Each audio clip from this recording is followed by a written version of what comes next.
बंसल जी, फतवे जारी हो रहे हैं और जनाब बाला साहेब ठाकरे हो गए, उनके लिए और उनकी पार्टी के लिए फतवे जारी हो रहे हैं कि इन्हें वोट करिए। सुचरिता जी, जिनका नाम किशोर है, आज उन्होंने पहली बार बड़ी मैच्योर बात करी है और मुझे बड़ी खुशी है कि इन्होंने ये बात कही कि अब तक जो 2.5 साल किए वो सारे के सारे मुसलमानों को समर्पित कर दिए और ये उन मुसलमानों की वजह से ही ये जो है ना आज मुसलमान उनका जो वोट बैंक वो बढ़ा है, ये भी उन्होंने कह दिया। बड़ी अच्छी बात है, कम से कम बाला साहब ठाकरे जहां भी होंगे वो इनको उनके प्रति कृतज्ञता व्यक्त कर रहे होंगे कि हाँ, मैंने जो औलाद पैदा की थी वो शायद इसीलिए की थी। क्या मुझे लगता है कि किशोर जी आपने बड़ा सही रहस्योद्घाटन किया है एक नेशनल टीवी चैनल पर। वास्तव में मुझे पता है कि आपकी पार्टी के दौरान ही, आपके जो शासन के दौरान ही, जब वो उसको रजा अकादमी को वो मौतों का ठेका दिया था, उन अपने हिंदुओं के शवों को ठिकाने लगाने का ठेका वो जो दिया था, वो कांग्रेस और आपकी ही पार्टी की सरकार थी। और मुझे लगता है देखिए जो 2.5 साल में आपने काम किया, वास्तव में वो तो हिंदुओं को तो कहीं इधर उधर रास ही नहीं आया। आपने टीपू सुल्तान के नाम से पार्क का अनावरण करवाने की कोशिश करी, आपने जो है वो औरंगजेब की मजार पर जो है ना वो फूल चढ़वाने का काम किया, आपने जो है मीरा रोड पर 2-3 दंगे करवा दिए। आपने देखा कि जितने भी इस्लामिक जिहादी तंजीमें हैं उनको बढ़ा चढ़ा करके, और आप देखिए कि वहाँ जो बहुत बड़ा जलसा जो आप कराने वाले थे, वो जो कोविड काल के दौरान, वो तो विश्व हिंदू परिषद को धन्यवाद जाता है, वहाँ की लोकल टीम को, जिनके संघर्ष के कारण वो रोकना पड़ा। अन्यथा तो देश भर के अंदर जाने क्या स्थिति पैदा होती है। लेकिन देखिए अब ये वोट जिहाद है सुचरिता जी, इस वोट जिहाद से इनको बाहर आना पड़ेगा।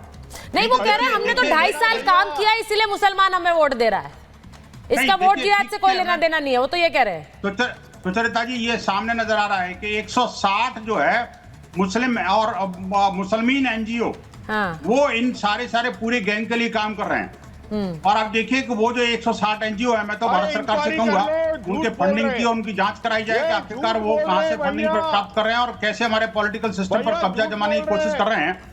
इन सारे 160 जो एनजीओ हैं उनके विरुद्ध कठोरतम कार्रवाई सुनिश्चित की जाए। एक बात, दूसरी बात यह कि जो इस्लामिक जिहादी तंजीमें हैं, जो मुस्लिम ऑर्गेनाइजेशन है, जो सीधा राजनीति में हस्तक्षेप करके। अरे किशोर जी आ रही हूँ आपके पास। किशोर जी देखिए, ये बड़ी ये जो आरोप लगाया गया है और इस पर एक नेता नहीं, दो नेता बोल रहे हैं। एक तरफ राज ठाकरे ने कहा, एक तरफ नितेश राणे ने कहा। हमारे साथ नितेश राणे जुड़ रहे हैं, बीजेपी के विधायक भी हैं और एक बार फिर से चुनाव लड़ रहे हैं। मैं एक बार नितेश राणे के पास सीधे जा रही हूँ। नितेश जी, बहुत बहुत धन्यवाद रिपब्लिक भारत पे जुड़ने के लिए। मैं आपसे पूछ रही हूं, आप ये आरोप लगा रहे हैं कि वहां पर बकायदा सभाएं हो रही हैं, कहा जा रहा है कि महाविकास अघाड़ी को मुसलमान एकजुट होकर वोट करें। आपने एक वीडियो भी डाला है। ये वाकई क्या फतवे जारी हो रहे हैं? क्योंकि यहां पर अभी शो में महाभारत में इसे खारिज भी कर रहे हैं कुछ लोग, कैसा है नहीं। अनम्यूट कर लीजिए नितेश जी, अनम्यूट।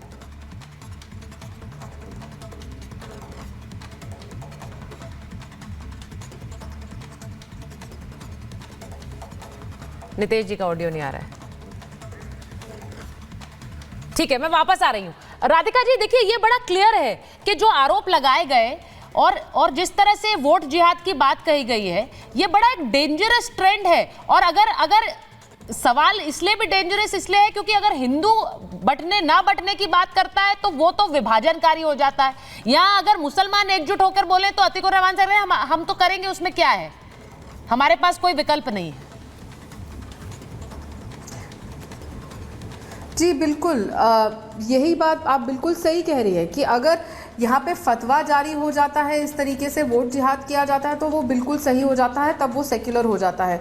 लेकिन अगर हिंदू एकजुट होकर कुछ करना चाहता है तो वो सेक्युलर नहीं होता, वो एक तरफा सिर्फ एक धर्म की राजनीति हो रही है, लोगों को भड़काया जा रहा है, दंगे कराने की कोशिश करी जा रही है। ऐसा क्यों होता है कि अगर ये महाविकास अघाड़ी और इंडिया अलायंस के लिए खासकर कि वो सेक्युलर हो जाते हैं जब वो सिर्फ एक धर्म विशेष की राजनीति करेंगे। लेकिन अगर कोई धर्म या कोई कास्ट सिर्फ भारतीय जनता पार्टी को वोट देना चाहती है तो वो सेक्युलरिज्म के ऊपर चोट है, वो सेक्युलरिज्म के ऊपर हमला है। ये तो बहुत बुरा हो रहा है। फिर राहुल गांधी जो अमेरिका जाएंगे वहां जाके कहेंगे कि सिखों को पगड़ी पहनने का हक नहीं है, सिखों को हाथ में कड़ा पहनने का हक नहीं है। लेकिन जब देश के आसपास हिंदुओं के साथ कुछ गला बुरा होगा तो यही राहुल गांधी चुप्पी साध लेंगे। आप मुझे बताइए, इतना झूठ ये जाके बोलते हैं विदेशों में कि यहाँ पे सिखों को ये सहूलियत नहीं है कि वो अपना कड़ा पहन सके, अपना पग पहन सके। ऐसा कभी आपने सुना है? कभी ऐसा नहीं हुआ। इतने झूठ बोलेंगे तो ये झूठ जो ये फैलाते जा रहे हैं। और ये बात कि ऐसा हो रहा है, वोट जिहाद हो रहा है, ये कोई ऐसी हवाई की बात नहीं है जैसे राहुल गांधी की होती है। जैसे मैंने एग्जांपल दिया, राहुल गांधी अमेरिका में जाके हवाई बात करते हैं, which is not based on facts. लेकिन ये जो नीतीश राणे जी ने जो वीडियो शेयर किया वो सबके सामने है।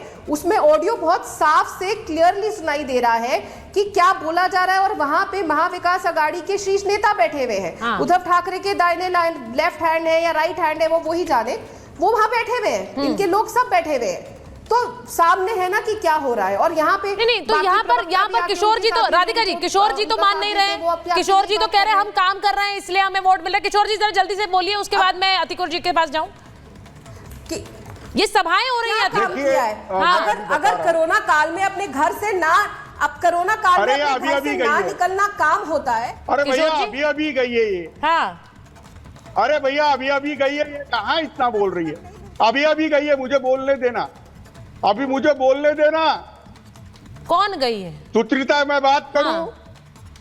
बोलिए ना। भैया राधिका जी अभी बीजेपी में गई है, मेरी तो जिंदगी गई है। ये मान हिंदू मुसलमान करते हैं, लेकिन जब अभी कभी कांग्रेस, हाँ देख लीजिए, अब उनका भी बाहर आ गया। बाला साहेब ठाकरे कहते थे कि अगर मेरी पार्टी कांग्रेस हो गई तो मैं उसे बंद कर दूंगा, आई विल क्लोज शॉप। आप उसी बाला साहेब ठाकरे जी के, उद्धव ठाकरे जी के बेटे की पार्टी में है ना? अरे है ना? तो अब आप और करिए वार उनका। खुद आपने अब किशोर जी आप ही ने वार किया भाई, अब आपको भी सुनना पड़ेगा। आप उन पर वार कर रहे थे, वो भी सुनाएंगी ना आपको। अरे ठीक है, किशोर जी को बोल लेते। किशोर जी आपने भी तो विचारधारा बदली, आपने भी सीट बदली, आप बदल के कांग्रेस के साथ चले गए। बोलिए किशोर जी बोलिए। देखो, जनता के विवेक पे हम छोड़ रहे हैं। हमने गलत किया है तो हमें वोट नहीं देंगे। लेकिन राधिका जी, तुम तो अभी गए हैं बीजेपी में, लौट ना जाओ, बुरे दिन आ गए उनके। वोट नहीं देने वाले, ना तो हिंदू देने वाले, ना तो मुसलमान। ठीक है, मैं एक बार नितेश राणे जी के पास जा रही हूँ, आ रही हूँ आपके पास वापस। किशोर जी, नितेश राणे जुड़ गए हमारे साथ, मैं उम्मीद कर रही हूँ इस बार उनको ऑडियो आ रहा है। नितेश जी, सीधा सवाल है आपसे, वाकई क्या वोट जिहाद हो रहा है? ये फतवे जारी हो रहे हैं, कहा जा रहा है कि महाविकास आघाड़ी के पक्ष में वोट डालिए मुसलमानों से। ये आपने जो वीडियो देखा है, हाँ। वहां सरल सीधा दिख रहा है कि ये लोग, उनको हिंदुओं की वोट की जरूरत अभी बची नहीं है। इनके 3 कैंडिडेट वो वीडियो में आप जो आपको दिख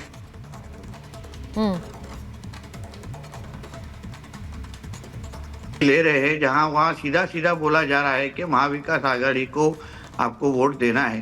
हाँ। अगर ये लोग सब लोग इतना संविधान की बात करते हैं, भाईचारा की बात करते हैं, सर्वधर्म समभाव की बात करते हैं, तो फिर इनको सिर्फ एक ही धर्म की वोट की जरूरत क्या पड़ती है, क्यों पड़ती है?